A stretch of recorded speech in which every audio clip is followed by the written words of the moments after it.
Mbrëma të nderuar zonja dhe zotrinj, dhe pak orë kanë mbetur përpara shpalljes së vendimit të Komisionit Evropian në lidhje me statusin në këtë vit të tretë pas 2 viteve përgjigje negative për Shqipërinë. Çfarë do të ndodh, ajo pak a shumë dihet, do të ketë një deklarim nga Komisioni Evropian, nga Komisioni Rifyle, më pas do të flasë edhe politika, do të flasin përfaqësues të majorancës, të opozitës, do t'i kthejnë argumentet në favor të tyre për të justifikuar po, jo, ndoshta, varet edhe nga përgjigja, por sonte qëllimisht kam zgjedhur të flasim me ekspert, me ata që e monitorojnë procesin, Shqipërinë, me ata që mund na bëjnë edhe një analizë krahasuese me rajonin, se ku është Shqipëria në krahasim me vendet e tjera, përsa i takon në momentit të dorëzimit të aplikimit për anëtarësim në Bashkimin Evropian dhe deri më sot në pritje për të marrë statusin për të konsideruar si kandidat. Ndaj pa humbur kohë, ju prezantoj të ftuarit e sotëm, është zoti Glidi Xhipali, mirëmbrëma, mirë se erdhe, drejtori i Lëvizjes Europiane. Mirëmbrëma. Si e keni mendimin, do jetë pozitiv nesër? Besoj se do jetë më pozitiv se herët e tjera, por nuk do jetë ajo që presim prej shumë kohës. Kështu që pozitiv, po jo ajo që do jetë, që prisnim. Kështu mund ta përmbledh shkurtimisht. Pastaj do hym në detaje, me siguri do hym detaje në vijim. Kam gjithashtu të ftuar zonjën Adela Halo, menaxhere programi e mirëqeverisjes dhe integrimit të Fondacionit Soros. Mirëmbrëma. Mirë se erdhe dhe ju keni qenë publike në fakt të ditë, keni prezantuar një studim si fondacion, përsa i takon hapave, mënyra se si kemi zbatuar rekomandimet. Ku jemi, mirë, keq ka? Unë po i bashkohem opinionit të kolegut të mëparshëm, besoj se përsëri do ketë një por ndoshta ajo që vjen para kësaj fjalës por do jetë më shpresdhënëse se çka qenë vitet e mëparshme. Po ne në fakt si performancë, si Shqipëri, shkojmë më mirë, më të përgatitur, kemi bërë më shumë detyra këtë radhë, apo jemi krahasimisht të mendoj ngjashme se me vitet e përgjigjja mëparshme? është bindshëm po, në krahasim me një vit më përpara apo 2 vjet më përpara. E them përsëri, mendoj se përgjigjja është po, kemi bërë shumë më shumë, por do të ketë një por. Dakor. Sipas të dhënave të monitorimit tonë. Sipas monitorimit. Në fakt për këtë do të flasim, kam gjithashtu të ftuar zonjën Alba Çela, studiuese e Institutit të Studimeve Ndërkombëtare. Mirëmbrëma, mirë se erdhe zonja Çela. Ju keni sonduar, keni pyetur vetë shqiptarët, ku jemi, çfarë presin, çfarë pritshmëri e kanë? Duan status, janë gati, e meritojmë statusin, ç'mendojnë? Shqiptarët, si çdo vit, pas një lloji ndryshimi do të dëshironin shumë dhe do të ishin pro, por janë shumë të ndarë, të dyzuar midis atyre që mendojnë që do ta marrim, nuk do ta marrin dhe midis atyre që thjesht nuk e din. Nuk e din se nuk kanë informacion apo se nuk arrin të kuptojnë logjikën e Brukselit? Nuk bëjnë dot një vlerësim në qoftë se do ta marrim apo jo, nga ajo që reflektojnë mbi zhvillimet e fundit. Po shumica është pozitive për një po. Shumica dëshiron, por janë pothuajse të barabartë ata që presin një po dhe ata që janë pesimistë dhe presin një jo. Ka një barazim midis pos dhe jo të barabartë. Ndër të pyetur që keni pasur ju. Do të pyesim, do të flasim pak për studimin në vijim. Në fakt kam të ftuar dhe Genti Elezin, mirëmbrëma, mirë se erdhe, doktorant i çështjeve të integrimit dhe studimeve europiane. Unë e di që e njihni mirë çështjen e integrimit, jo vetëm të Shqipërisë, por të gjithë rajonit, është tezë e doktoraturës suaj. Mendoni që Shqipëria është në një, le të themi, hop më cilësor këtë vit? Ka më shumë shpresë për ta marrë punë? Natyrisht, edhe unë i bashkohem mendimit kolegëve që ky vit i fundit ka parë një progres relativisht më të mirë në krahasim me bllokimin e viteve më parë. Por nëse gjërat shkojnë nesër ashtu siç po parashikojmë, domethënë që do ketë një opinion pozitiv, por me një por nga pas, atëherë jemi dhe në prezencë të një vendimi disi më politik nga ana e Bashkimit Evropian për ta përfshirë Shqipërinë në grupin që tashmë është drejt avancimit në procesin e antarësimit ose të integrimit më gjerë. Që është grupi i Serbisë, Malizi, kryesisht Serbia dhe Maqedonia që ka ngesur në fakt për çështjen e emrit. Po, do kemi kohë. Dhe për reformat të tjera.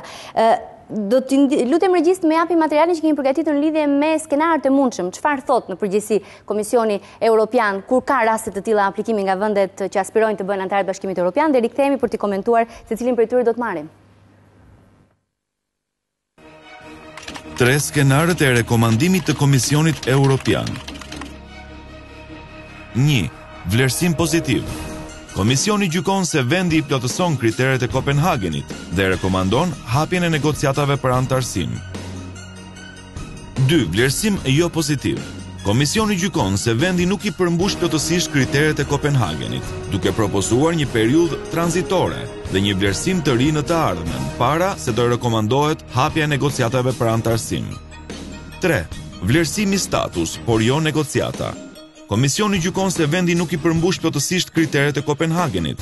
Në opinion, nuk rekomandohet hapja e negociatave për antarësim, por i propozohet Këshillit dhënia e statusit të vendit kandidat, dhe kjo arsyetohet me dhënien e një shansi për vijimin e reformave, apo si një çmim për një kontribut të caktuar drejt stabilitetit në vend apo atij rajonal. Pra, këto ishin 3 skenarët e mundshëm. Zoti Gjipali, si mendoni këtë vit, çfarë do të jetë? Do të jetë një rekomandim me kushte, pa kushte? Po, mundësitë më të mëdha janë që Komisioni Evropian të shprehet pozitivisht këtë vit të tretë të vlerësimit të Shqipërisë, por vlerësimi do të jetë sigurisht me disa kushte. Për shkak të ecurisë, po të themi të gjithë këtij viti, ku përveç rasteve pozitive që ndoshta i trajtojmë dhe më vonë, pra të miratimit të reformave, të ligjeve me shumicë cilësuar, zgjedhjes së disa institucioneve të larta kushtetuese, ka ende prioritetet cilat nuk janë realizuar dhe sigurisht që Komisioni Evropian do theksoj nevojën për përmbushjen e tyre të plotë. Nuk mund të pranoj institucionet e Bashkimit Evropian që kushtet e prioritetet kaq të rëndësishme të vendosura prej tyre të mundet të zbatohen pjesërisht dhe për këtë një vend të mund të shpërblehet apo në një farë mënyrë të eci përpara në rrugën, në procedurën e caktuar që çdo vend kalon për të arritur antarësimin si qëllimin final. Për këtë arsye dhe në studimin që ne kemi realizuar, vrejmë 2 janë ato opsionet më të mundshme. E para e cila deri diku përjashtohet të ishte pa rezerva, Komisioni rekomandon dhe ja paraqet Këshillit të Bashkimit Evropian në dhjetor dhe pastaj Këshilli ka në dorë të vendosi se çfarë do bëjë më tej, e pranon të plot këtë rekomandim të Komisionit Evropian, apo të mund ta kthej, gjë që ka ndodhur shumë rrallë dhe për këtë arsye mendojmë që Komisioni Evropian nuk do të ishte kaq i guximshëm për të bërë një propozim pa rezerva për Shqipërinë, për të shmangur një kthim nga mbrapa, apo themi nga Këshilli, dhe cili do të ishte dhe i dështim për vetë komisionerin Fyle në këtë rast. Pra, edhe vetë Këshilli nuk, edhe vetë komisioni nuk rekomandon nëse nuk është i sigurt që Këshilli ta kalojë në dhjetor, pak a shumë. Po, më thënë janë në një unison, po themi me Këshillin, testojnë njëri tjetrin vazhdimisht gjatë vlerësimit të një vendi dhe përpiqen pra që mos të dalin shumë jashtë, po themi, nga pritshmëritë e njëri tjetrit. Pra, nëse do jetë po, do të kaloj edhe në Këshill. Le ta themi pak kështu.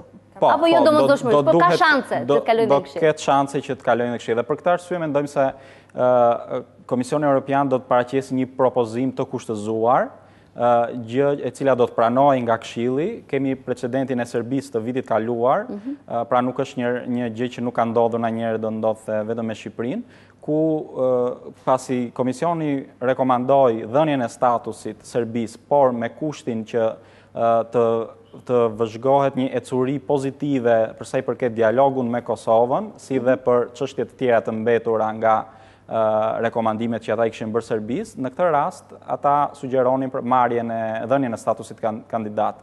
Dhe Këshilli i Bashkimit Evropian në dhjetor e miratoi këtë rekomandim dhe tha që do i kthehemi kësaj çështje përsëri në shkurt të vitit tjetër, pra të këtij viti të 2012-s, për të vlerësuar nëse e ka përmbushur këtë pritshmëri Serbia apo jo, dhe rezultoi që Serbia kishte përmbushur, arriti një avancim në negociatat me Kosovën, u miratuan disa marrëveshje të rëndësishme dhe për këtë arsye edhe në mars Këshilli vendosi dhënien e statusit, pra në një periudhë disa mujore mbas propozimit komisionit. Gjë që do jetë problematike të ndodh kjo për ne, meqense jemi në mes fushatës elektorale dhe janë zgjedhje 2 muaj më pas?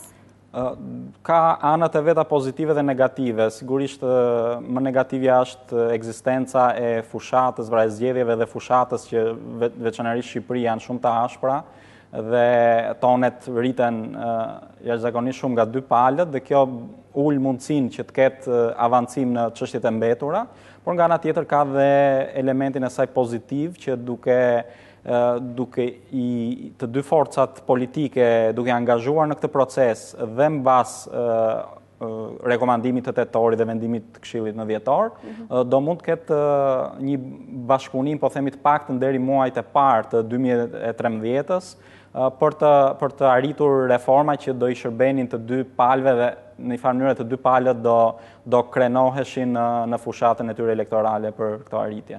Po, Adela, kështë një ndërhyrje në momentin e dhënies Komisionit Rekomandimi dhe të Këshillit? Jo, doja vetëm të mbështesja atë që tha Gledi dhe të mbështesja duke ju rikthyer një moment historiku të qëndrimeve të Komisionit Evropian dhe Këshillit të BE-s në këto raste, në rastet e statuseve dhe hapjes e negociatave.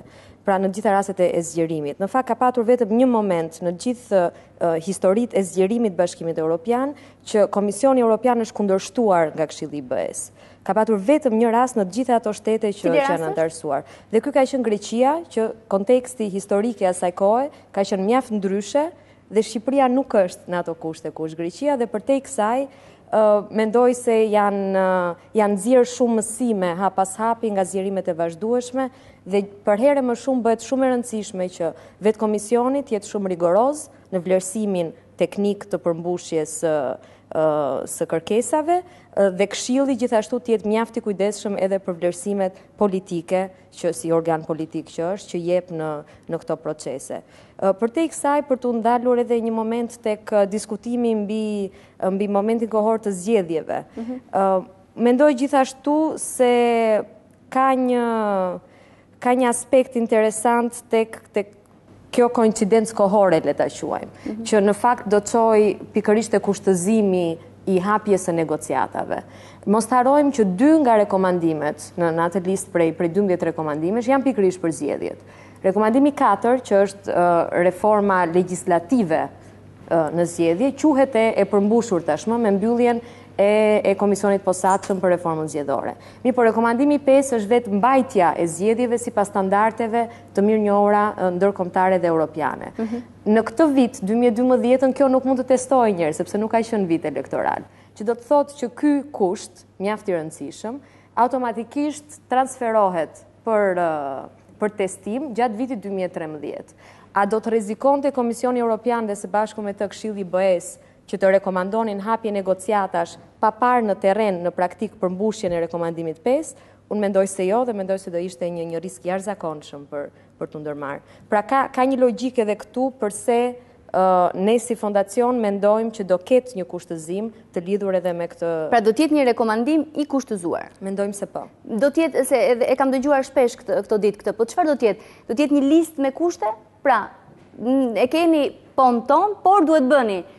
Po e marë për shembull, meqense janë më debatuara, gjykatën e lartë, reformën parlamentare, duhet mbaroni çfarë kanë ngelur nga reformat e tjera, duhet jep një shembull konkret në luftën kundër korrupsionit, administrata publike, kështu do të jenë, zgjedhjet duhet të jenë ndershme, një listë me detyra le të themi? Mendoj se nuk do jetë absolutisht një listë e re, edhe vetë 12 rekomandimet nuk janë një listë e re. Janë thjesht një thjeshtim i përmbajtjes së kriterit politik që gjitha vendet duhet ta përmbushin para se të bëhen vende anëtare.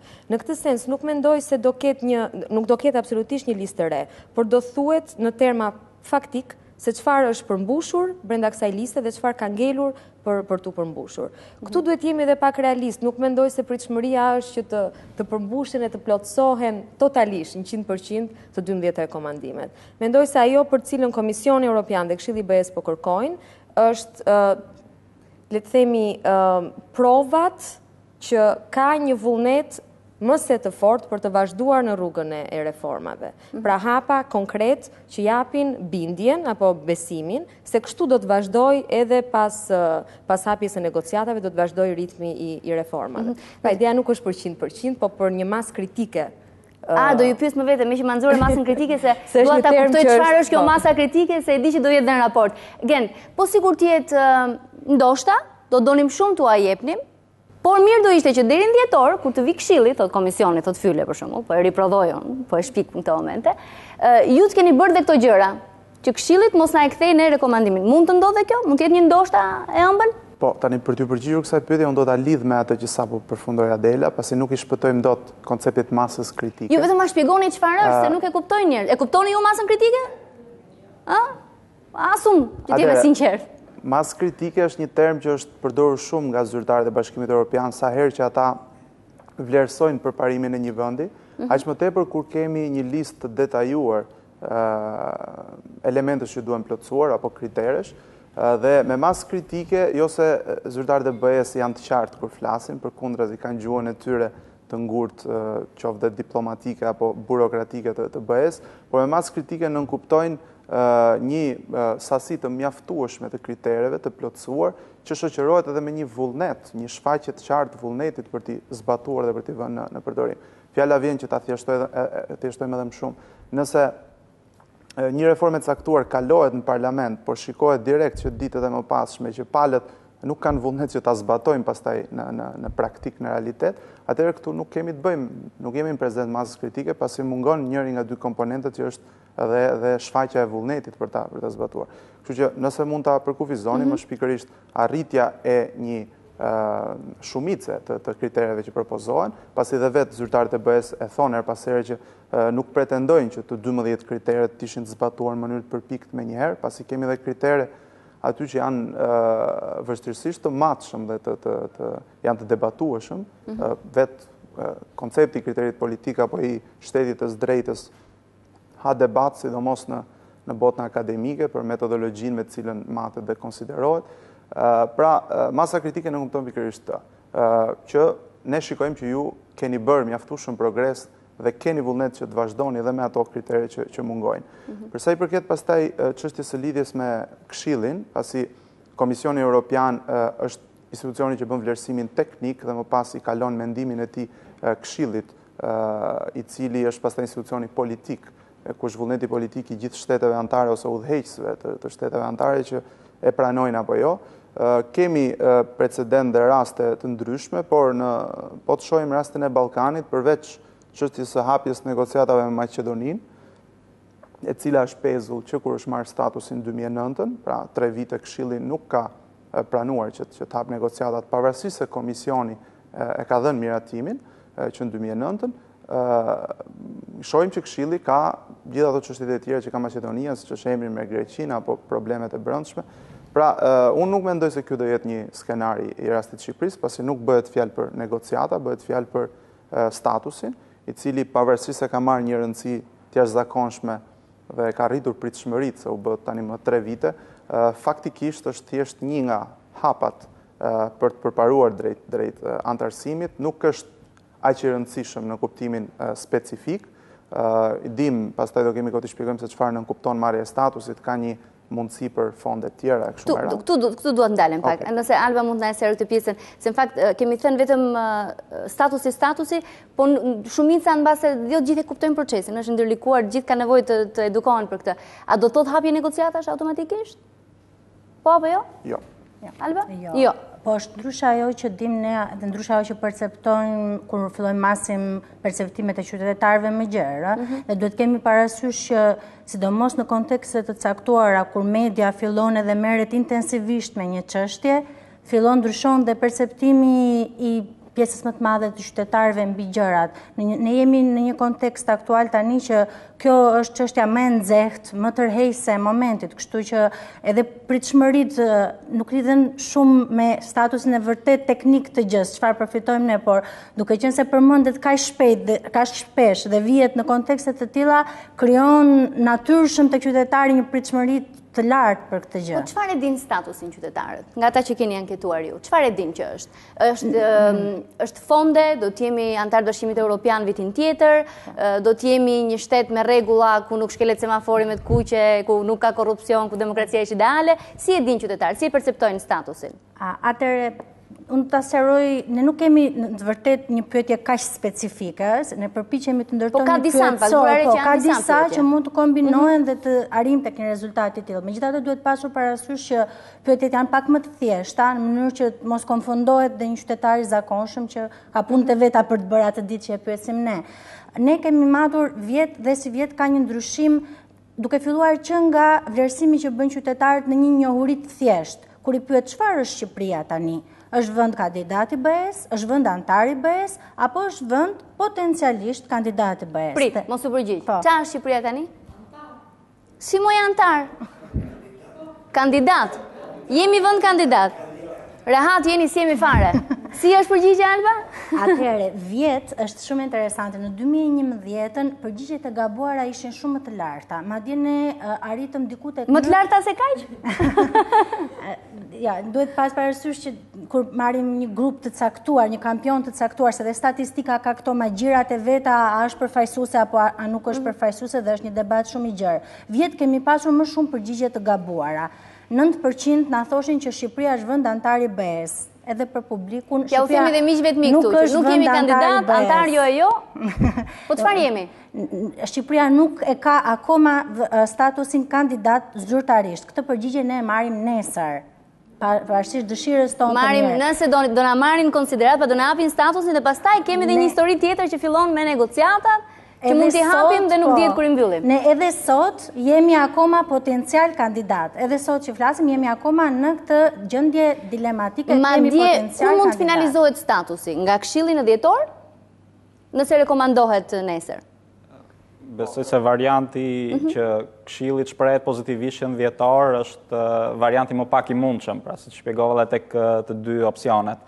Kështu që mendoj më pozitivi do jetë në 2013-ën, por se kur kjo do shifet nga kushtet e vendosura dhe nga zbatimi i tyre, pra po themi prioritetet e mbetura, më mirë se sa themi kushtet vendosura, për mos ngatruar dhe mos duket sikur do jenë kushtet të shtuara apo të tjera, thjesht janë ato prioritetet pa zbatuara prej 3 vjetësh që ende nuk janë zbatuar. Dhe në këtë kuptim janë disa opsione kur Këshilli mund të vendosi, mund të jetë marsi i 2013-s për dhënë formalisht pra statusin dhe ne të gëzojmë statusin vend kandidat, mund të jetë qershori që prap është i vështirë për shkak të mbajtjes së zgjedhjeve po në atë muaj dhe sigurisht që është e lidhur me 12 prioritetet dhe më pas do të ishte varianti më i mundshëm prap vlerësimi në tetor që do të thotë dhjetori vitit tjetër. Të bëjmë pak pozitive Genti, e marrim nesër. Po, do e marrim statusin, e kalon dhe Këshilli. Ne nuk mund ta marrim nesër. Nesër vetëm rekomandimin nga komisioni. E marrim rekomandimin. Çfarë sjell automatikisht kjo për Shqipërinë? Sjell fonde, sjell më shumë asistencë, sjell më shumë monitorim, do jenë më të kujdesshëm në momentin që kemi dhe statusin, çfarë ndodh? Po, ka shumë dimensione përfitimi që kemi nga marrja e statusit kandidat. E fillojmë nga ato që mbase janë më të ndjeshme që janë fondet. Kemi akses, aktualisht Shqipëria përfiton nga fondet e quajtura IPA, ose instrumenti para antarësimit, dhe ne përfitojmë 2 nga 5 komponentët e këtij fondi, dhe me marrjen e statusit kandidat kemi akses tek 3 komponentët e tjerë.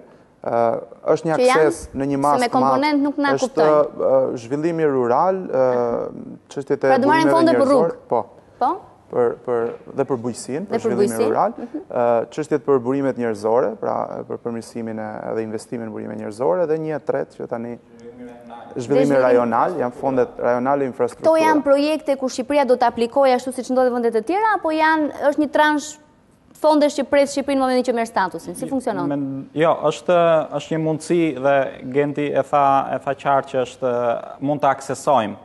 Pra ne mund të garojmë me të tjerët, po jo automatikisht i përfitojmë ato. Jo automatikisht dhe këtu duhet saksoja që ka disa kushte tjera që ne nuk mund të përfitojmë dot që nesër, apo dhe që pas nesër.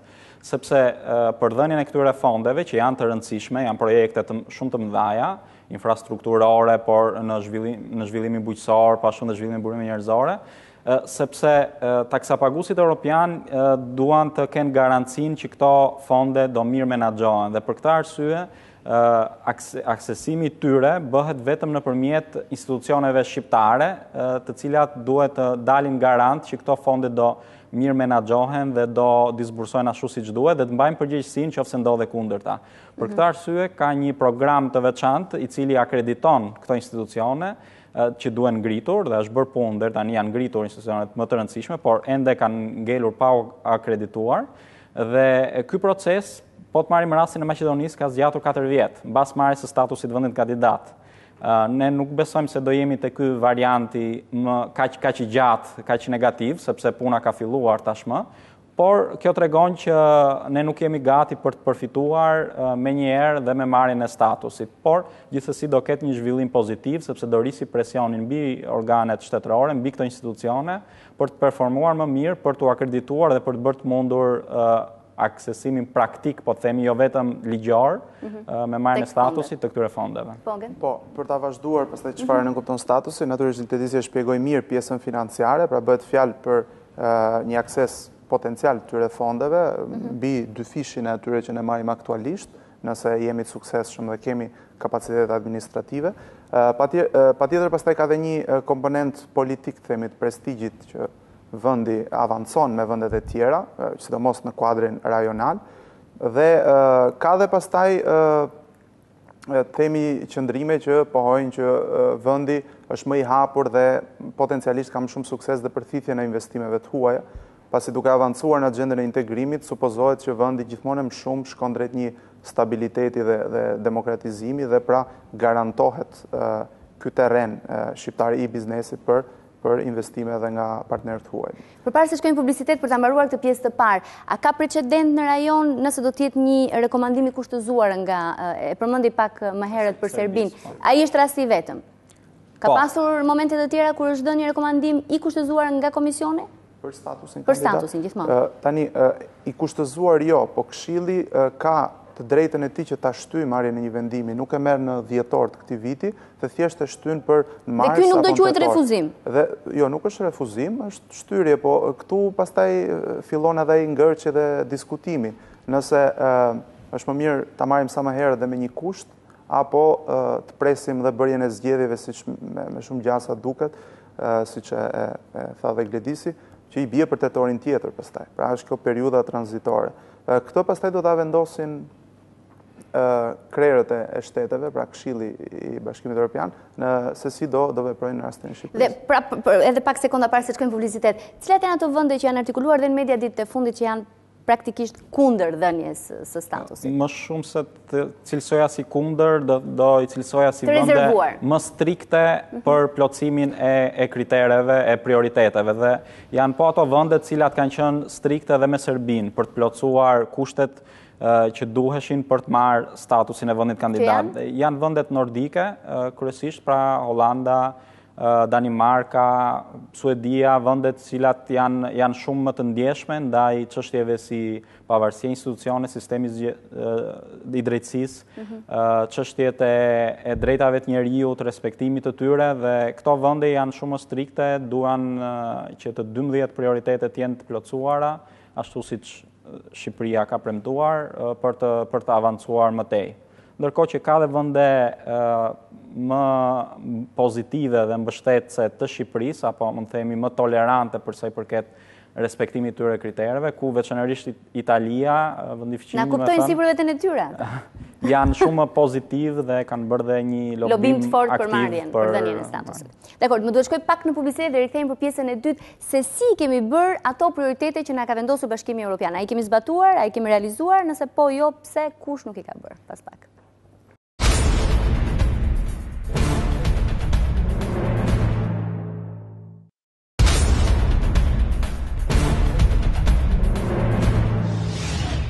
Jemi rikthyer në pjesën e dytë. Adela, e kam me ty direkt të pjesën, se dua që t'jemi pak më konkret, kemi dhe ca grafik. Faleminderit që na i ke dërguar, në fakt dhe t'na ndihmojnë bisedën.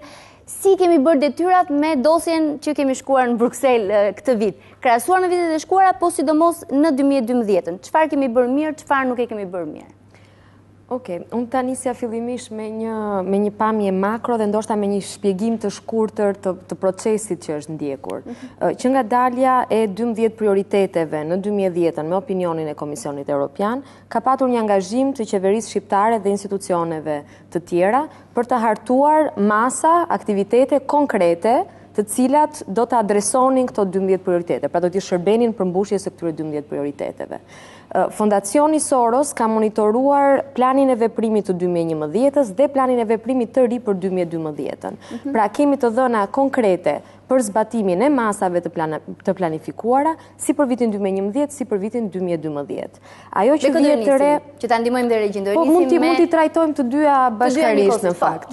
Se është lezetshëm të shohësh krahasimin, le të themi. Është domethënës.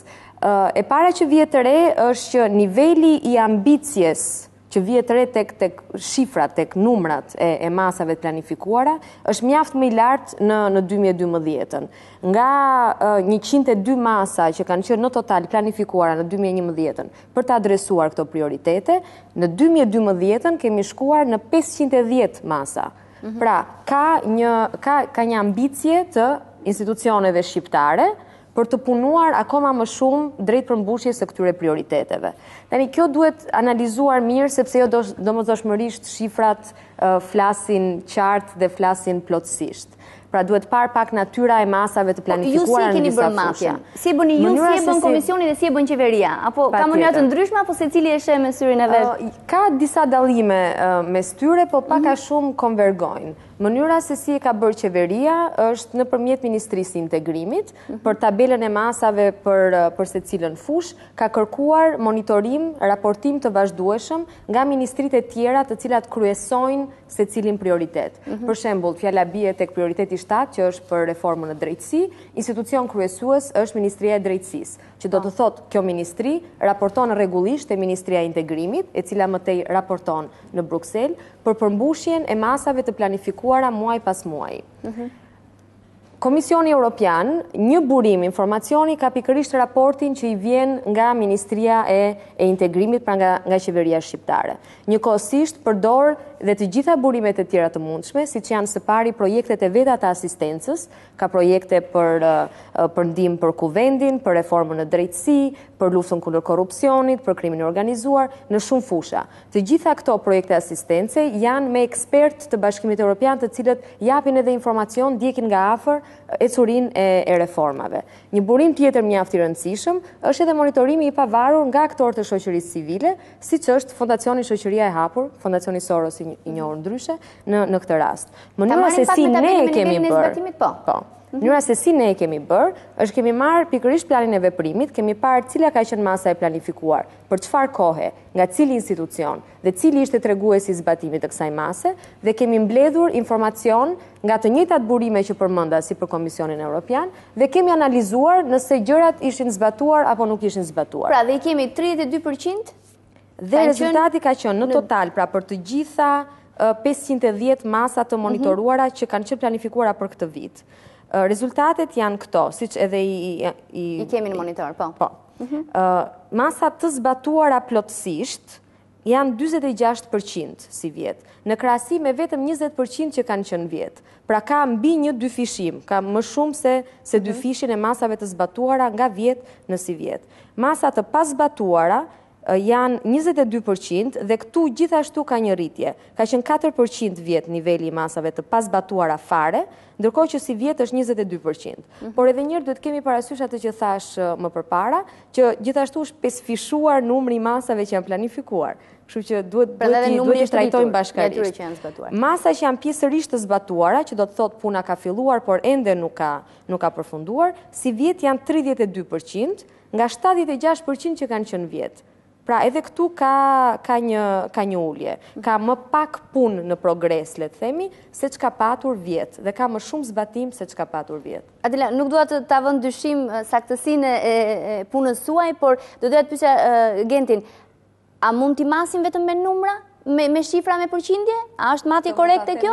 Jo, po duaj që të bëjmë pak debat. Sepse nuk kemi bërë kaq. Okej, dakor, të marrim këtë dhe pastaj ta komentojmë dhe bashkë. Apo duhet parë dhe cilësia? Si mund ta masim cilësinë e reformave që kemi zbatuar? A ka mas kritike apo jo, mund të them në këtë rast me këtë shifra? Sigurisht shërbejnë dhe shifrat, po cilësia për shembull, si matet në këtë rast?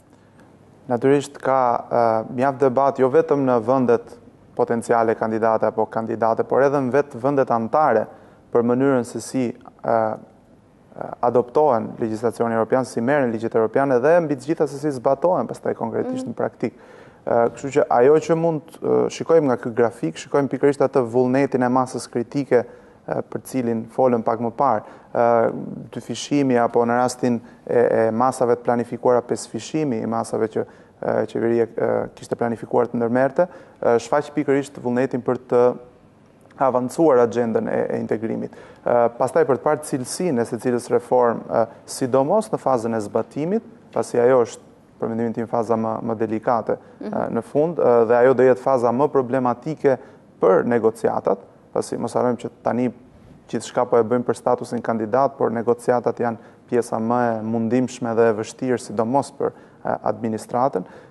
Kur flasim për zbatimin më pas, aty ka jashtëzakonisht debat, hapësirë për debat, dhe jam i bindur që kërkon, pavarësisht cilësisë shumë të mirë të studimit që Fondacioni Soros bën në monitorimin gjatë tyre viteve, aty kërkon studime edhe më të thelluara, por që aktualisht, konkretisht, nuk është se kërkohen nga Komisioni Europian për të parë në terren zbatimin. Çështja është se sa janë zbatuar në kuptimin e adoptuar dhe përkthyer qoftë në legjislacion dytësor apo në rregullore të brendshme kështu me radhë. Pra, këto shifra flasin goxha, flasin mjaftueshëm për aq sa na duhet në këtë fazë, por nuk flasin pastaj mjaftueshëm për fazat e tjera për të cilat mbase do bisedojmë pak më vonë. Po për këtë fazë janë të mjaftueshme. Për këtë fazë ato japin. Ta shoh këtë prezantim Brukseli në PowerPoint, thotë. Jo, Brukseli ka bërë vetë një punë tillë. Po dhe jo, Adela, po. Brukseli ka bërë vetë një punë tillë dhe ka indikator të ngjashëm, por edhe më detajuar ndoshta. Po, më detajuar dhe ka burime mbi të gjitha të tjera, pasi një gjë është burimet vetëm të administratës publike, një gjë pastaj është të ekspertëve dhe misioneve që Brukseli dërgon her pas here dhe burimet e tjera që kanë ata të informacionit. Po, Adela. Burimet tuaja janë vetëm shtetërore?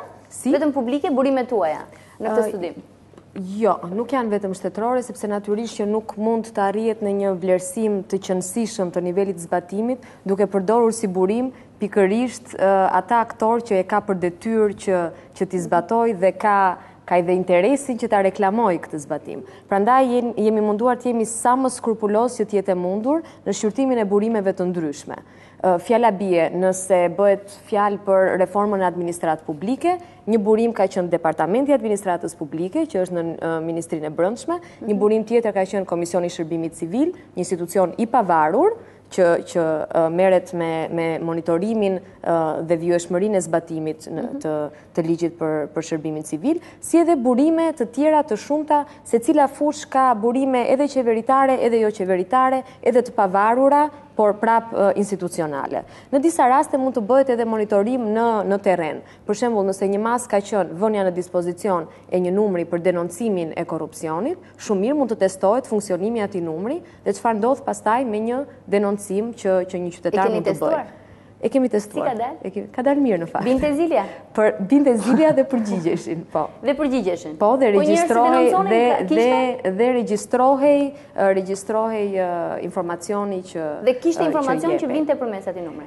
Natyrisht që ne në përfundim e dham sqarimin që ky ishte një test dhe që nuk kishim realisht një vepër penale për të denoncuar, por që e testuam numrin, kemi testuar në një rast tjetër edhe një adresë emaili dhe kanë funksionuar. Kjo është e vërtet. Po për të kthyer tek pyetja që me të drejtë ju ngritët, a mjaftojnë shifrat? Natyrisht që shifrat nuk mjaftojnë dhe ne nuk jemi mjaftuar vetëm me shifrat. Mund t'ju jap një rast konkret. Prioriteti i parë që ka të bëjë me funksionimin e parlamentit, të bazuar, siç shprehet Komisioni Evropian, në një dialog konstruktiv dhe të qëndrueshëm politik. Brenda këtij prioriteti, masat e planifikuara janë 7 fishuar, nga 5 që kanë qenë vjet, kanë qenë 35 si vjet. Dhe gjithashtu niveli i realizimit ka shkuar nga 0% vjet në 80% si vjet. Po të futemi... E kemi opozitën, s'ka qenë opozita në parlament? Pikërisht, kështu që niveli i realizimit ka qenë 0. Pra, nga 0 ka shkuar në 80%. Ka shkuar 80%. Mirë, po duhet parë me kujdes. 80% e masave që janë planifikuar në fakt, janë pikërisht edhe masa të një natyre trajnuese dhe rritje kapacitetesh, të cilat realizohen nga një projekt asistence i Komisionit Evropian, që do të thotë organizohen trajnime, seminare, shkëmbim përvojash, të cilat janë mjaft të dobishme si për administratën e kuvendit, si për aktorët politik brenda në kuvend. Por kjo nuk është e barazvlefshme me një dialog të qëndrueshëm dhe konstruktiv. Dhe pikërisht ai 20% i masave që kanë ngelur të pazbatuara janë pikërisht puna e grupit të punës që u ngrit për reformën parlamentare, për rishikimin e rregullores dhe disa çështjeve të tjera. Siç e dim në fakt, puna e këtij grupi nuk është konkluduar. Kush ka qenë më mirë nga institucionet në nivelin e zbatimit të masave? Është e vështirë të thuash për institucione specifike, sepse shumë masa kombinojnë përpjekjet e disa institucioneve. Pra nuk do mund të vija-gishtin vetëm te një, janë përpjekje të kombinuara. Një po shoh pak, kemi prioritetit të drejtat e njeriut. Nga 0% kemi qenë 0% në 2011 me masa? Kemi qenë dobët, po. Për drejtat e njeriut, kemi shkuar në 41%. Mirë është, nuk është keq. 41%. Për të drejtat e njeriut kemi shkuar, për të drejtat e njeriut kemi shkuar nga 8% në 50%. Të drejtat e ndaluarve po shikoja, po. Kemi qenë 0% për të drejtat e të burgosurve. Dhe si vjetë është vënë në re një përpjekje mjaft me madhe. Pronat nga 0% kanë shkuar 30%. Pikërisht, sepse prioriteti 10 që është për pronat kërkonte specifikisht hartimin e një strategjie dhe plani veprimi për zgjidhjen afatgjatë të problemit të pronave në Shqipëri. Këtë strategji dhe këtë plan veprimi vjetë nuk e kishim, kështu që automatikisht rezultati ishte 0. Si vjet është zbatuar, është miratuar strategjia dhe plani veprimit dhe ka filluar faza e zbatimit. Dakor, antikorrupsioni, prioriteti 8, nga 13% në 2011 ka shkuar 40%. Pikërisht, çka ka ndodhur që është rritur kaq shumë? Pikërisht. Pjesë e prioritetit të luftës kundër korrupsionit ka qenë edhe çështja e madhe e regjimit të imuniteteve. Kanë qenë 3 çështje të ndara në 3 nën pika, le të themi. E para është ndjekja me rigorozitet e zbatimit të strategjisë ekzistuese për luftën kundër korrupsionit. E dyta ka qenë heqja e pengesave për hetim dhe specifikisht imuniteti i zyrtarëve të lartë dhe gjykatësve, dhe pika e tretë ka qenë ndërtimi i një historiku solid hetimesh, ndjekjesh penale dhe dënimesh të korrupsionit në të gjitha nivelet, pra si në nivelet e larta, si në nivelet e ulta. Nga këto 3 komponent, siç e dim, ai që është realizuar është pikërisht reformimi i regjimit të imuniteteve. Është kufizuar tashmë imuniteti i zyrtarëve të lartë dhe i gjykatësve. Megjithatë, duhet kemi parasysh që kjo nuk mund të ketë sjellë rezultate akoma, sepse është një zhvillim mjaft i vonët. Ka ndodhur 1 javë, 2 javë më përpara. Kështu që nuk mund të ketë patur impakt.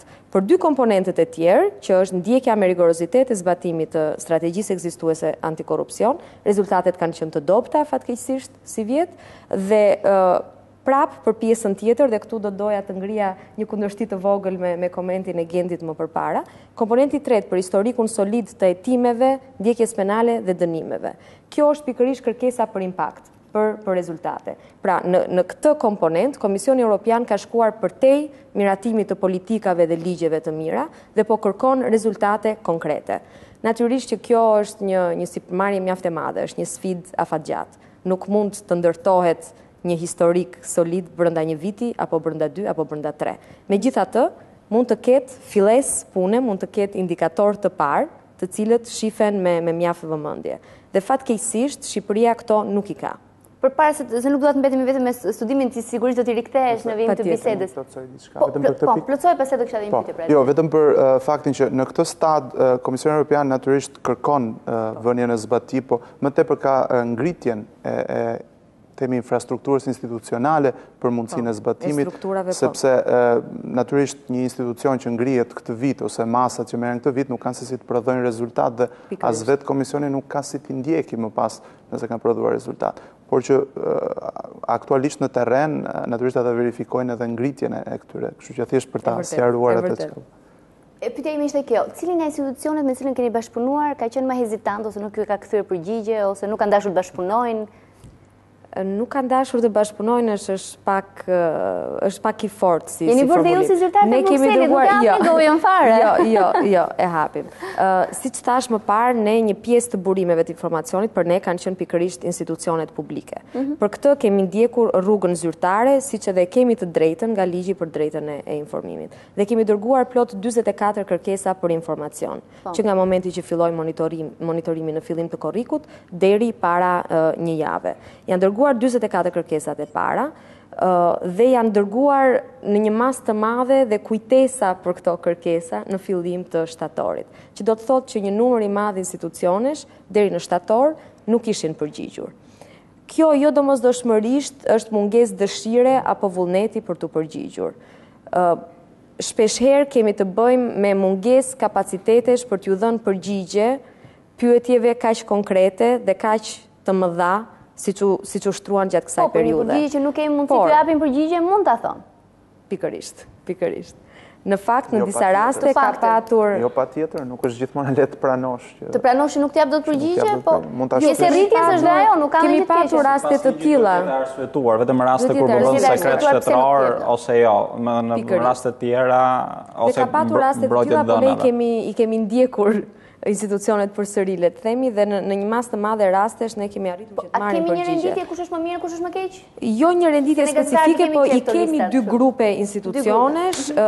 Në një grup janë institucionet që janë përgjigjur dhe kanë treguar gatishmëri edhe pas dhënies përgjigjes formale. Pra me takime apo me pyetje të tjera shtesë që na dilnin, dhe një grup tjetër që kanë qenë mjaft problematik, që në thelb nuk janë përgjigjur asnjëherë, ndoshta kanë zvarritur, kanë thënë do përgjigjemi së shpejti, apo drejtohuni.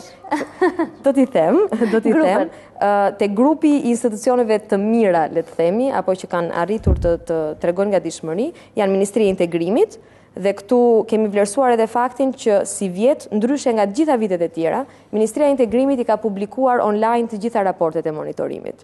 Pavarësisht se mund duket si gjë e vogël, pasi e kemi kërkuar prej vitesh, edhe si vjet kjo është realizuar, për ne është një sukses.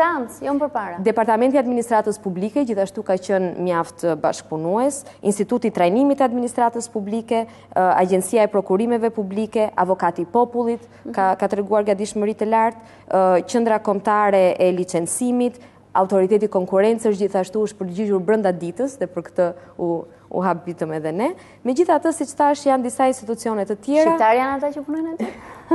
Po, e sigurt që janë shqiptar. Pas kemi arritur standarde. Dhe atë listën blacklist më intereson më shumë. Atë pjesën që nuk kanë qenë dhe aq. Që nuk kanë qenë edhe aq bashkëpunues. Fatkeqësisht, kjo listë ka institucione të një rëndësie shumë të madhe për zbatimin e planit veprimit. Institucione si Ministria e Drejtësisë, Ministria e Ekonomisë, Ministria e Mjedisit, vetë Këshilli i Ministrave, vetë Kuvendi, zyra e regjistrimit të pasurive të paluajtshme, AKKP-ja, Agjencia e Kthimit dhe Kompensimit të Pronave, Qendra Kombëtare e Regjistrimit, dhe Agjencia për Akreditimin e Arsimit të Lartë. Pra le të themi më të rëndësishme. Disa nga më të rëndësishmet, jo të gjitha, po institucione si Ministria e Drejtësisë, Këshilli i Ministrave, Kuvendi, natyrisht që nuk ka nevojë për diskutim pesha e tyre në këtë reformë. Dhe kanë hezituar të kthejnë përgjigje, apo thjesht nuk kanë kthyer përgjigje fare? Jo, nuk është e vërtetë që nuk kanë kthyer përgjigje fare. Në rastin e Ministrisë së Mjedisit, për shembull, jemi lajmëruar që po e përgatisin përgjigjen dhe së shpejti do ju vi, na duhet më shumë kohë. Po është raporti nesër. Po kanë kaluar pikërisht. Kanë kaluar më se 2 muaj nga bërja e kërkesës, dhe nëse në 2 muaj nuk është marrë përgjigje, kjo është... Po, Alba, kështë një ndërhyrje që parë kur flisnim? Jo, në përgjithësi, desha të shtoja këti, ne jemi duke vlerësuar tani sa masa janë bërë, ku jemi me progresin, desha të shtoja një element interesant, si e perceptojnë qytetarët se sa gati jemi. Dhe ne këtë pyetje ja u bëjmë çdo vit. Dhe këtë vit, 49.1% e qytetarëve mendojnë që ne nuk jemi gati për të antarësuar në BE, është pyetja më e gjerë, por dhe kur i pyesim që a mendoni se ka pasur progres në procesin e integrimit, pra ato që janë bërë gjatë këtij viti, qoftë zhvillime politika apo qoftë zbatimi masave të caktuara, a mund të quajmë progres? Shumica dërmuese e qytetarëve zgjedh një përgjigje që thotë ka pasur pak progres ose disi progres. Këtë fjalën doja të të pyesja edhe unë, se fjalën disi nuk dija si ta përcaktoja. Ka pasur disi. Se pak progres e kuptoj, po disi ishte ndarje shumë interesante. Lutem nëse më ndihmon dhe regjia me perspektivën europiane që me progresin. Është ndoshta një mënyrë shumë shqiptare për ta thënë disi progres. Pra ka pasur disi dhe ishte substanciale, nuk ishte pak. Po, është shifra më e madhe. Domethënë aty ka 2 grupe të vogla që zgjedhin ekstremet. 13 dhe 14% janë ata që thonë që ka pas shumë progres dhe as pak. Dhe pjesa më e madhe thot pak ose disi. Disi mund ta kuptojmë një progres mesatar, mediokër, po. Më thënë shumica e qytetarëve mesatar apo mediokër? Unë do të thosha mesatar në këtë rast mund ta barazoja me mediokër, se vetë fjala disi në shqip nuk ka ndonjë konotacion pozitiv. Prandaj dhe do të bëja këtë asocim. Ky është perceptimi i publikut, ë? Por perceptimi i madh 49% kur vjen puna për të pyetur që a mendoni se jemi gati ne tani të bëhemi pjesë e familjes së madhe të BE-s, thonë jo. Por është shumë interesante ajo që vijon më pas, sepse ne i pyesim po, a mendoni ju BE-ja, duhet ta pranojë Shqipërinë edhe para se të jetë gati, se ekziston ky debat që disa prej vendeve kanë marrë, se të thuash, një lloj vlerësimi çik më pozitive dhe kur s'kanë qenë gati, për shkak të lidhjeve të ndryshme apo të situatës politike mund të kenë hyrë dhe pa qenë plotësisht gati, sidomos në rajon.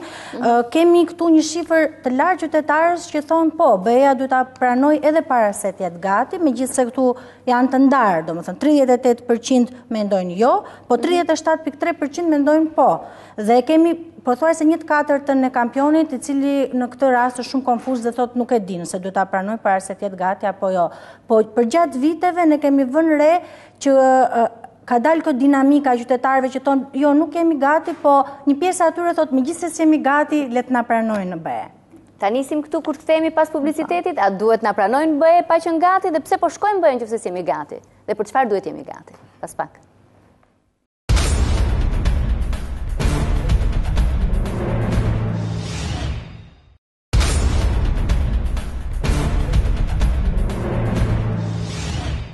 Jemi rikthyer në pjesën e tretë me grafikun që kishim fakt edhe nga Instituti i Studimeve Ndërkombëtare për sa i takon pyetësorit që i është bërë me një kampion për 1200 qytetarësh që janë pyetur a duhet ta pranojë Bashkimi Evropian Shqipërinë, ta pranojë si?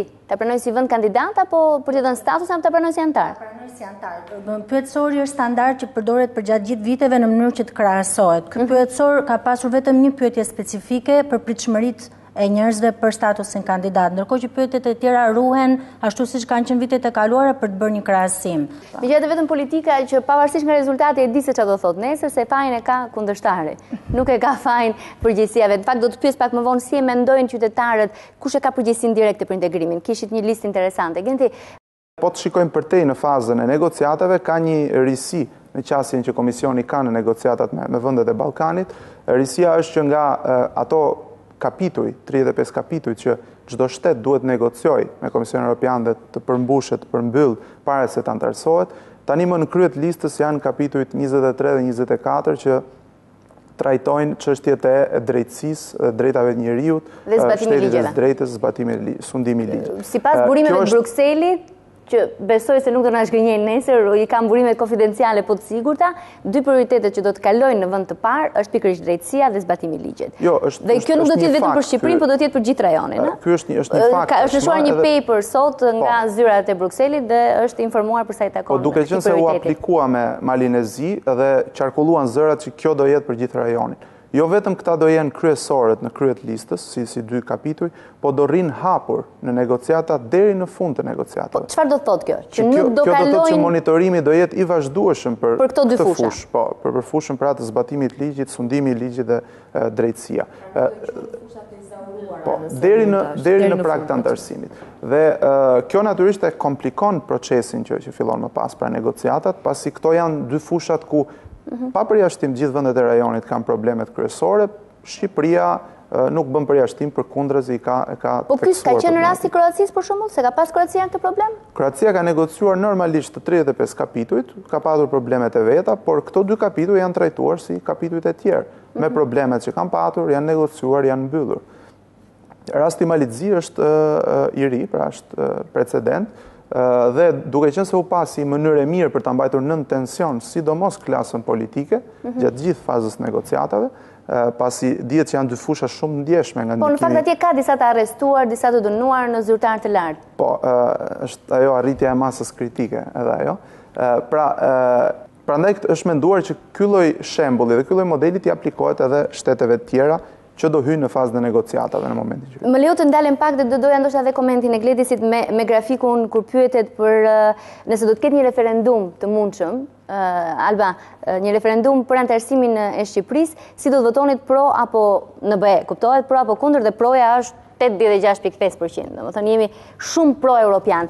Jemi se duam shumë Europën, duam shumë të shtetin me rregulla, një demokraci solide, funksionale, apo e duam Europën se me çfarë e lidhim Bashkimin Evropian?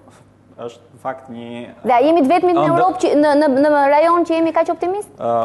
Ne kemi shifrat më të larta, po dhe nga sondazhet tjera që janë bërë në nivel rajonal, spikat Shqipëria, por edhe shqiptarët mund të themi, Genti përmendi Maqedoni, gjithashtu edhe në Kosovë, kishin shifra shumë të larta. Janë disa arsyet që pse janë kaq të larta, është një gjë pozitive sigurisht. Një lidhet dhe me historikun ton, duke qenë gjithmonë në kufi, po themi midis lindjes dhe perëndimit dhe të paktën gjatë gjithë shekullit fundit kemi synuar drejt perëndimit dhe Europa është imazhi ku ne shohim ose projektojmë veten e të ardhmen tonë, mos harrojmë që dhe në 90-ën parulla kryesore e të rinjve ishte duam Shqipërinë si Europa. Pra është një ëndër e vjetër, mund të themi, e shqiptarëve. Është ëndër, slogan? Po, për sa i përket dëshirës. Elementi i dytë pastaj ka të bëjë me informimin ose themi mungesën e informimit të qytetarëve shqiptar që në një farë mënyre kanë perceptim të gabuar, po kjo ka ndodhur edhe në vende të tjera se hallet, po themi, apo problemet tona do zgjidhen momentin që do hymë në Europë, pra në Bashkimin Evropian. Dhe nuk e shohin në të fakt ashtu siç është në të vërtetë që është një proces dhe pjesa e realizimit të këtyre detyrimeve është pjesa më e rëndësishme se sa kur ti ditën që antarësohesh dhe bëhet ajo ceremonia e bukur, festohet gjithandej. Në fakt kjo është rëndësia më e madhe është tek procesi vetë, tek transformimi që ndodh brenda vendit dhe shpesh ne përpiqemi ta shpjegojmë duke qenë për ta shpjeguar sa më thjesht tek qytetarët. Nëse ne arrim ato standarde për tu antarësuar në Bashkimin Evropian, më pas nuk ka shumë rëndësi je apo jo antar, sepse ti tashmë ke arritur të bësh një vend evropian, siç është Zvicra, po themi, siç është Norvegjia, siç është Islanda që pra duhet ta ndajmë të qenurit të shtetit evropian me qenurit shtet antar të Bashkimit Evropian, se mund të jesh evropian pa qenë pjesë e BE-s. Mendoj se këtu ka një pjesë të keqkuptimit, por gjithsesi në këtë rast është pozitive për sa i përket dëshirës, por ajo që do doja ndoshta të shifet më me kujdes është se sa duan qytetarët evropian që Shqipëria të antarësohet dhe në sondazhet bëra do varet sa evropian jemi ne, të cilat janë publike por nuk është dhënë shumë zë, le themi, shumica e vendeve janë skeptike dhe nëse do të bëjë një referendum nesër, do të votonin kundër. Çka do ta bllokonte një antarësim të mundshëm të Shqipërisë, edhe nëse do të ishim gati. Në mos do e rrezonte përgjithmonë, le të themi, dhe kjo është një aspekt i cili për fat keq nuk merret parasysh. Duket sikur Europa ne na lutet çdo ditë që ne të antarësohemi. Në fakt nuk është ashtu dhe duhet të jemi të kujdesshëm se përveç detyrave që ne duhet të realizojmë, duhet të përmirësojmë dhe imazhin që ne kemi në vendet e Bashkimit Evropian. Pikërisht pra për të realizuar një antarësim, po themi, dhe të merituar, por dhe të përfunduar, nuk mund të quajmë sepse është proces që edhe pas antarësimit vazhdon, integrimi është një proces që nuk përfundon kur, por për të ndjerë vërtet europian dhe për të gëzuar ato standarde. Po, Alba, si interpretoni këtë përqindje? Për ta ilustruar atë që shpjegimin mjaft korrekt të Gledit, ne i pyesim në fakt cilat janë arsyet pse ju do të votonit pro në këtë referendum hipotetik dhe këtu shifet mjaft qartë pasaj, cilat janë mangësitë e informacionit, cilat janë këto pritshmëritë që ngjajnë si me një shkop magjik që do rregullonte gjithçka dhe për shembull 37.8% tonë që standardi i jetesës do të rritet. Jo domosdoshmërish. Do të shtohen vendet e punës, 18.7% në këtë krizë tani, më thënë, do të zbatohet ligji, do të ketë drejtësi.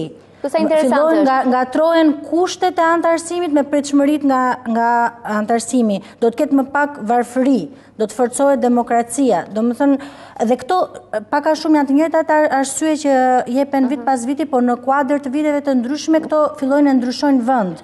Është parë që në vitet elektorale fillojnë marrin më shumë rëndësi arsyet politike. Vjet për shembull që është bërë sondazh më njëherë para zgjedhjeve lokale, arsyet politike që kishin të bënë me forcimin e demokracisë kishin më shumë rëndësi se sa standardi i jetesës që ka kaluar prapë këtë vit. Domethënë, shqiptarët reagojnë shumë ndaj vitit në të cilin ndodhen, në kontekstit është vit elektoral apo jo, dhe përgjigjet ndryshojnë shumë, sepse po të vërejmë dhe pyetjet e tjera, fillojnë dalin zgjedhjet e lira dhe të ndershme si faktor kudo. Më i rëndësishëm. Më bën përshtypje një përqindje, do të ketë më pak korrupsion. 13.4%. Nëse do të ishim BE, vetëm 13.4% mendojnë që po të jesh pjesë e BE-s, ke kaq pak korrupsion, a? Pjesa më e madhe ka tendencën të fokusohet tek arsyet ekonomike, te standardi i jetesës dhe tek vendet e punës.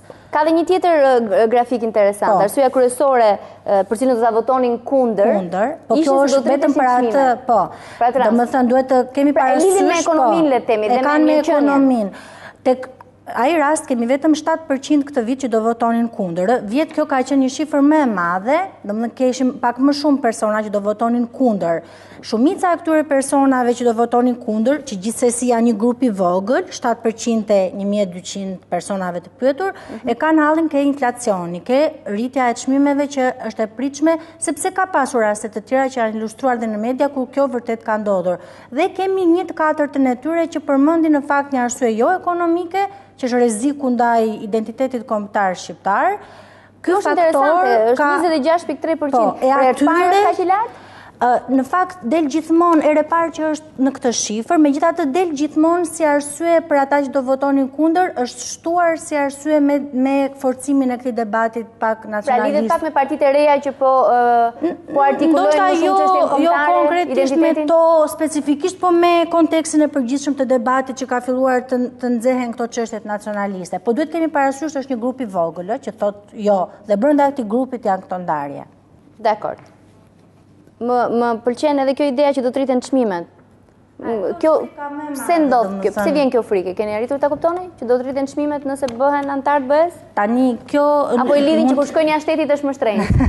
Se mua edhe Shqipëria shtrenjtë më duket. Absolutisht në kontekstin aktual. Do të ngatrohet pak edhe me euron, me çështjen e euros, se normal për të adoptuar ato standarde që të kesh monedhën euro, sigurisht që rritet dhe kostoja e jetesës thjesht për arsye të ndrimit monedhës dhe një sër faktorësh ekonomik dhe financiar. Dhe besoj kjo prap lidhet me mungesën e informimit që e asociojnë hyrjen e euro me hyrjen në Bashkimin Evropian. Them që cilësia e jetesës rritet dhe sigurisht që gjatë kësaj pjese më të rritet dhe kostoja e jetesës apo çmimet, sepse nëse do të kemi standarde më të larta që tek ato ushqimore, po themi që janë kthyer përsëri pjesë e debatit, kemi parë vendet ku tregtohet mishi apo bylmeti, të gjitha janë jashtë standardeve dhe për të futur brenda standardeve kërkojnë një investim të rëndësishëm që do thotë që pak biznese do ja dalin, shumë tjera do detyrohen të mbyllen dhe kjo ka një kost. Më thënë nuk është një frikë reale, por nuk e di se sa ata që janë përgjigjur e kanë patur parasysh. E kanë pasur tamam të qartë. Po Antile? Doja vetëm diçka shumë shkurt.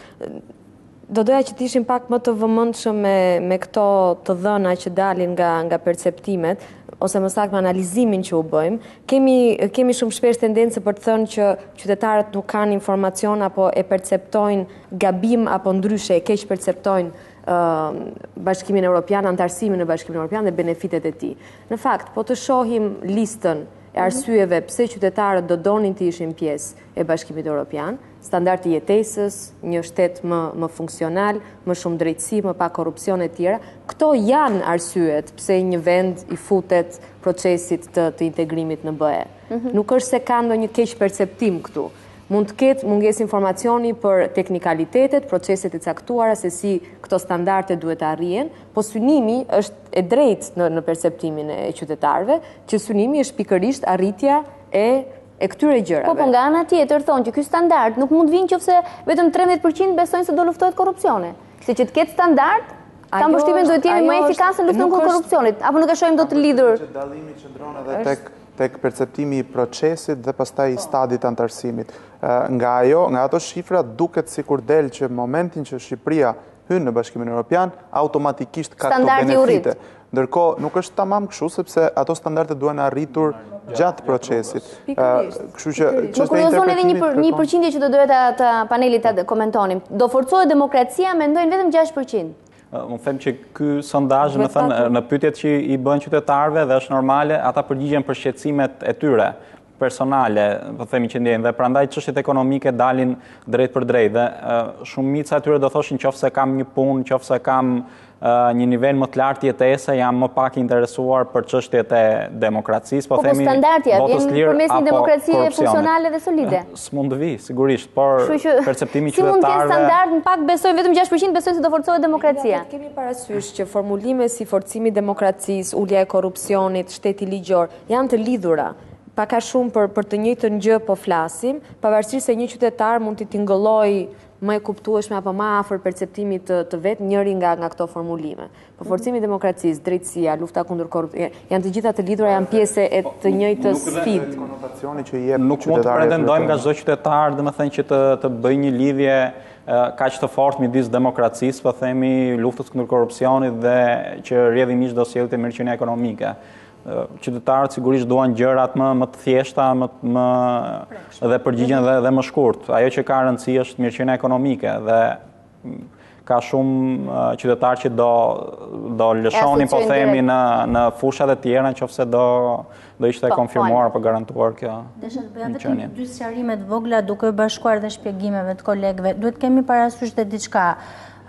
Burimi kryesor i informacionit për qytetarët, siç del dhe nga sondazhi i cili ka një pyetje specifike, është media. Pra, dhe duhet kemi parasysh që nëse qytetarët bombardohen nga media me një linjë të caktuar, ajo afekton shumë perceptimin e tyre. Nëse lajtmotivi për shumë muaj me radhë ka qenë kriza ekonomike, apo në një vit të caktuar elektoral, lajtmotivi mediatik bombardues është standardi i zgjedhjeve, edhe kjo fillon të ndryshon përgjigjet e qytetarëve. Kështu që edhe kjo duhet mbajtur parasysh, sepse unë e thash dhe më parë, në vite elektorale kemi pasur përgjigje më të ulta në kategoritë ekonomike dhe më të larta në kategoritë politike. Domethënë janë shumë sensitiv ndaj debatit të momentit apo vitit të momentit ku ndodhen. Prandaj dhe përgjigjet ndryshojnë nga viti në vit. Kam dhe një tabel tjetër përpara se ta mbyllim këtë pjesë të diskutimit. Kur I keni pyetur se cili është institucioni më I rëndësishëm për integrimin, thonë qeveria 42.3%, Parlamenti 20.1%, partitë politike vetëm 18.1%, shoqëria shqiptare është 12.5%, Komiteti Ndërkombëtar 5.5%, e pabesueshme. Kaq ulët që nga Komiteti Ndërkombëtar në perceptim?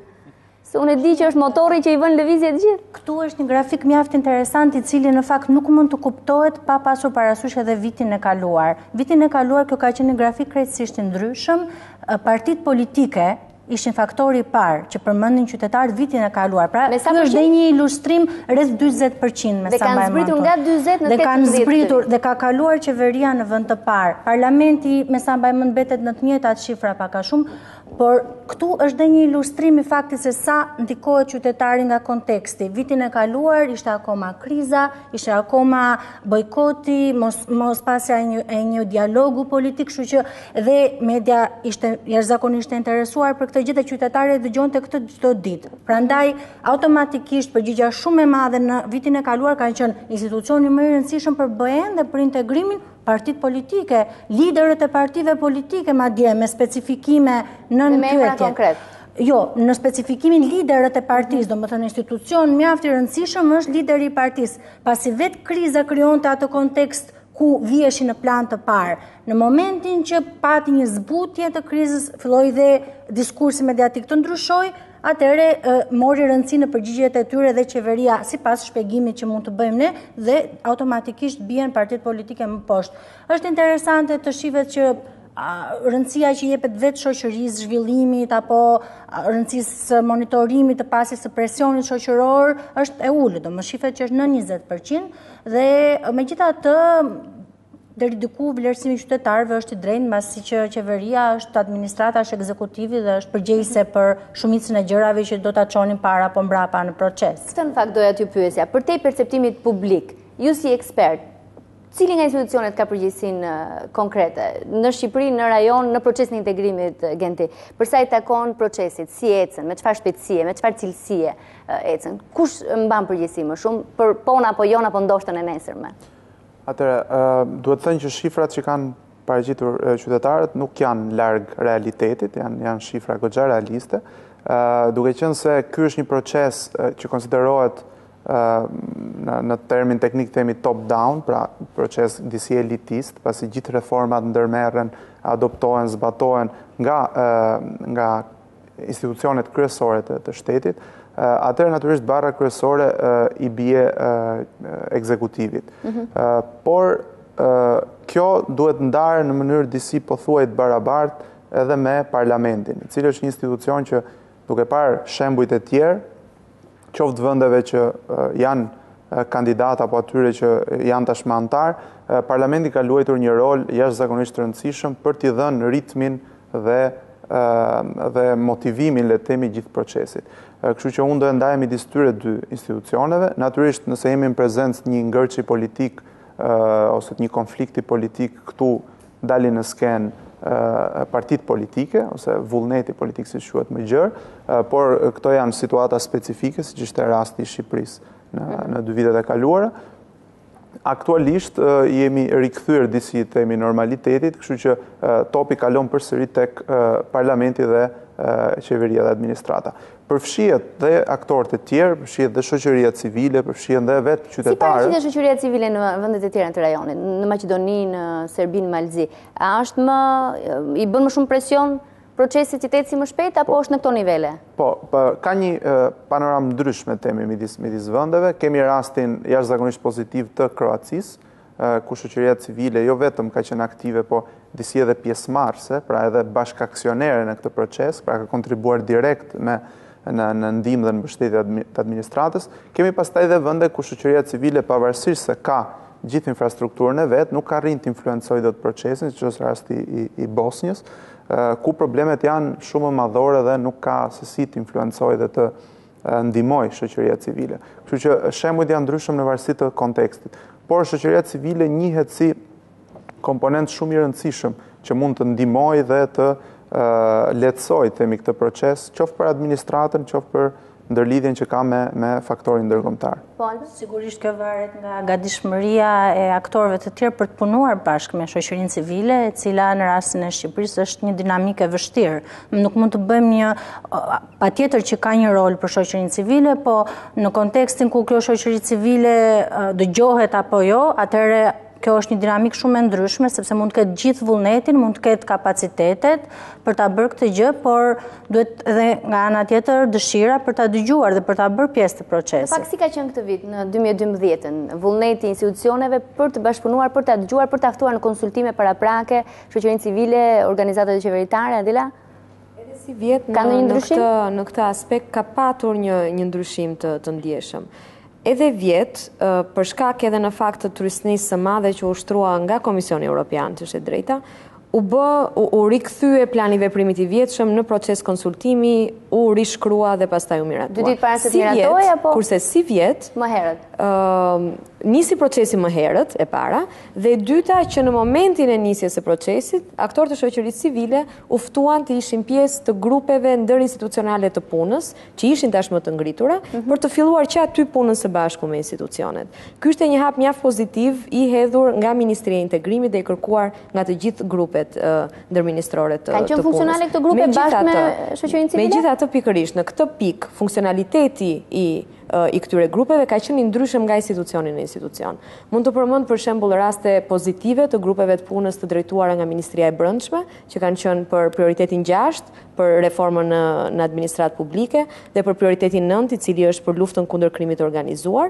Për këto 2 prioritete ka patur konsultime të vazhdueshme të rregullta me institucionet e përfshira.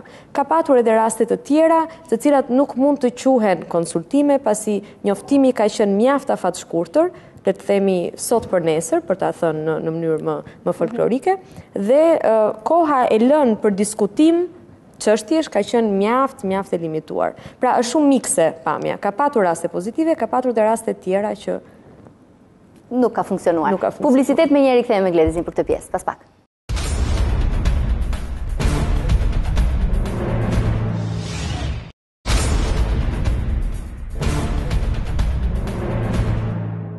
Jemi rikthyer në pjesën e fundit të debatit me ekspertët, debat teknike kemi mbajtur, sepse politikën e keni nga nesër e tutje do të dëgjoni gjithë versionet e mundshme të saj. Për bashkëpunimin me shoqërinë civile dhe me organizatat jo qeveritare dhe me palët me grupet e interesit, le të themi, dhe më pas do doja edhe nga ty Gledis një përgjigje për institucionin që ka vërtet peshën më kryesore, që është më i rëndësishme për procesin e integrimit.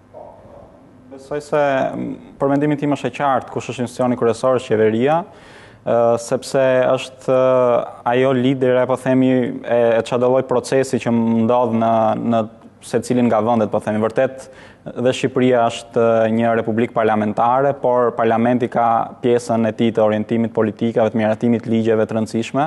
por procesi integrimit s'është vetëm kaq dhe siç progres raporti e Komisionit Evropian çdo vit e bëjnë më të qartë, ka më shumë rëndësi zbatimi, parja e rezultateve në praktik, sesa miratimi në letër i qindra ligjeve, pra një proces thjesht teknik i përkthimit dhe miratimit pas parlament legjislacionit. Kështu që përgjegjësia, por edhe merita njëkohësisht do i takojnë në pjesën më të madhe qeverisë një vendi, ka raste të ndryshme ku mund të marrim shembull, për shembull Kroacia vitin e fundit, duke lidhur dhe me hapjen e kapitujve që në Kroaci u hapën së fundmi, kapitulli 24 që ka të bëjë me drejtësinë, shtetin ligjor, luftën kundër krimit organizuar e tjerë, korrupsionit, duke qenë se i hapi më vonë në kapitulli pothuajse i fundit që kishte shumë pak kohë për të treguar progres, për të mos humbur datën e paracaktuar, po themi, ose të projektuar për antarësim, u desh të bënte një reformash të rëndësishme, vetë qeveria, vetë kryetari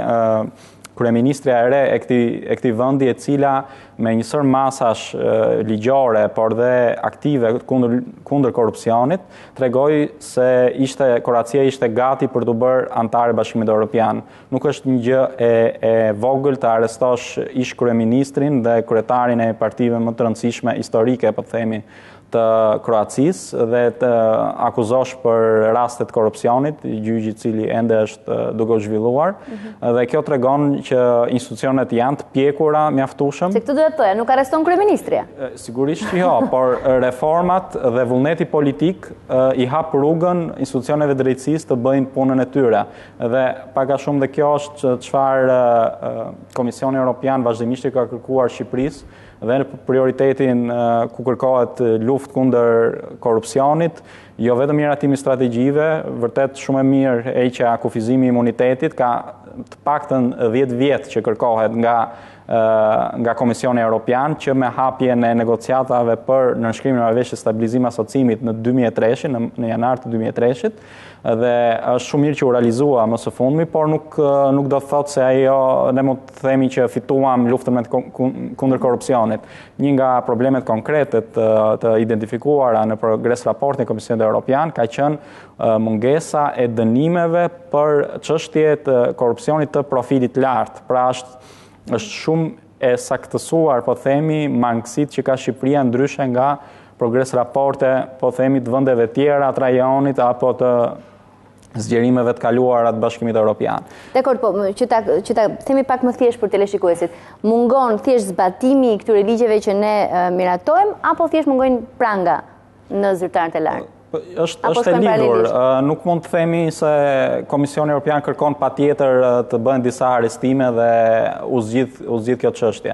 Është një sistem i tërë që duhet funksionojë, që nga lufta kundër korrupsionit në nivel të ulët, po themi dhe krijimin e proceseve apo e mënyrave të administrimit, po themi në gjitha nivelet për të shmangur korrupsionin, që Shqipëria ka pasur një sukses relativ në këtë fushë, me prokurimet elektronike, me përdorimin e sistemeve online dhe disa sisteme tjera të rëndësishme, deri tek funksionimi i sistemit gjyqësor, denoncimi i rasteve të korrupsionit dhe përfundimi i tyre me sukses, me dënime për persona të cilët akuzohen për korrupsion, pra të raste të përfunduara me sukses. Dhe mund të themi për herë të parë në vitin e kaluar, Komisioni Evropian progres raportin e tij, ndosë ka një gjuhë burokratike, por e bëjnë për të treguar të saktë, ka përmendur dënime.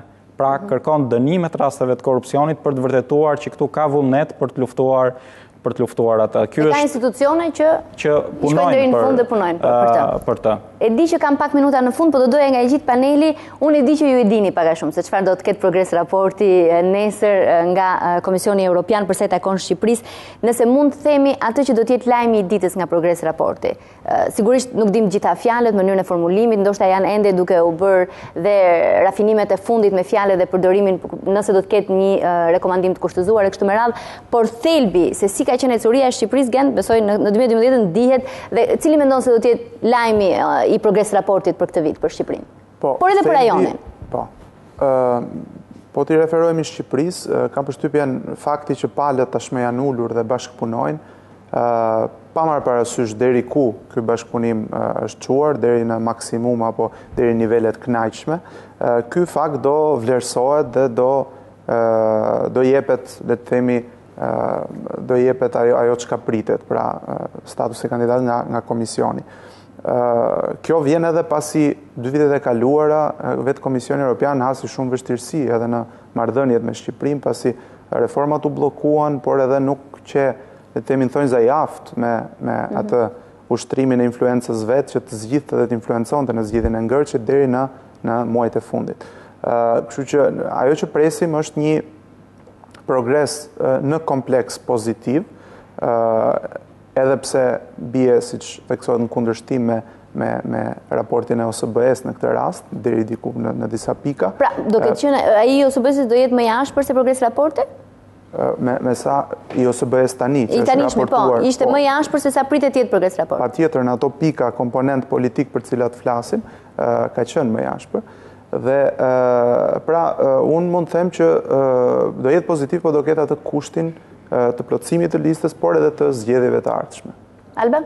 Unë mendoj që lajmi ditës do t'jenë zgjedhjet e 2013-ës, të më thënë në qoftë se dhe mënyra se si këto do të bëhen, kusht apo në çfarë pike të listës do t'jenë, pritshmëria ime personale është që t'jenë goxha lart ke lista, dhe kjo pastaj do t'jetë nisma një debati shumë të madh, do t'jetë një thik me 2 presa, me një rëndësi shumë të jashtëzakonshme pastaj për zgjedhjet, për pranuesin e zgjedhjeve, humbësin e zgjedhjeve, standardet, por mendoj që paka shumë vlerësimi do të ketë gjithë pozitivitetin e kthimit të dialogut edhe të bashkëpunimit, do të ketë një farë njohjeje të disa momenteve kyçe negative apo të shanseve të munguara, një farë përsëritje që është bërë edhe më përpara, dhe lajmi do të jetë cila do t'jenë këto poret do jenë lajmi.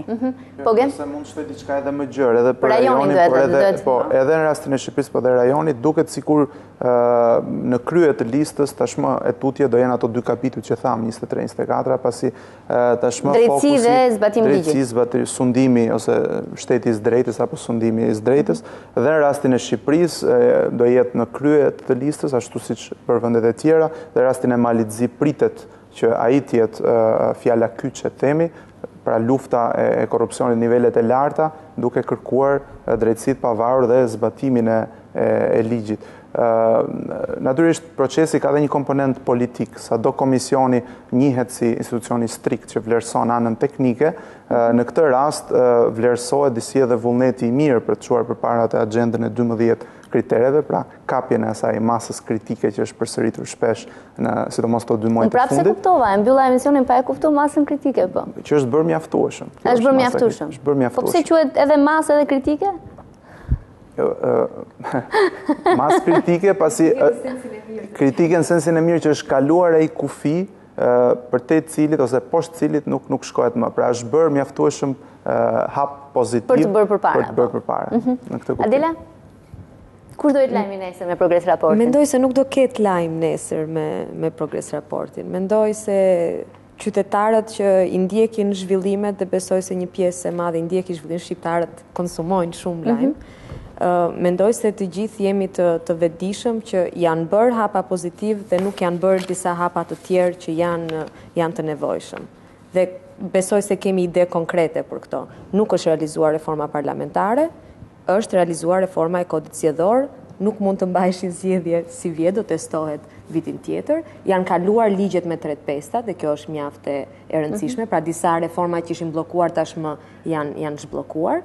Nuk është bërë reforma në gjykatën e lartë, nuk është bërë reforma në gjykatën kushtetuese, janë hequr imunitetet, e të tjera me radhë. Pra, kudo në të gjitha këto 12 fusha, ka arritje, ka dhe mos arritje. Është një punë në procesi sipër dhe besoj se të gjithë qytetarët këtë e kanë parë. Pra nuk do ketë lajm. Kushtin për zgjedhje nuk e shikon si të artikuluar fort, qartë? Nuk mendoj se do jetë lajm. Nuk është lajm se dihet që është si kusht.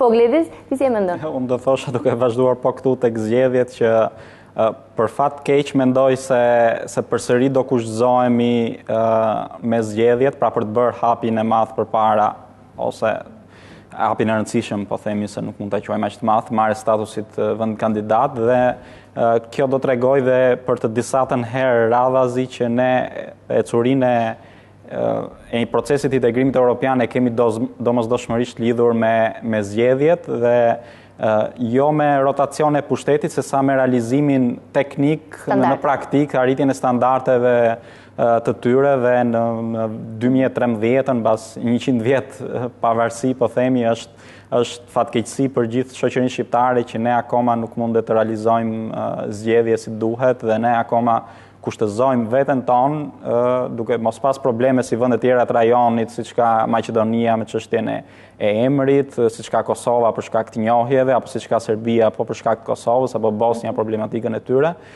Ne vetë kushtëzojmë ecurin tonë me një proces siç janë zgjedhjet që në fakt pastaj mbartin një sër problematikash që shfaqen kudo tek institucionet dhe tek shoqëria shqiptare.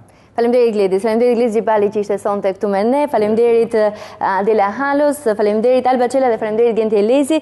E sigurt është nderuar teleshikues që pavarësisht se çfarë përgjigje del nesër nga zyrat e Brukselit dhe nga goja e komisionerit për zgjerimin Stefan Fyle, po jo ndoshta i kushtëzuar, i pa kushtëzuar, nuk ka vend as për fishek zjarre, as për eufori, por ka vend për të ulur dhe për të punuar fort. Natën e mirë.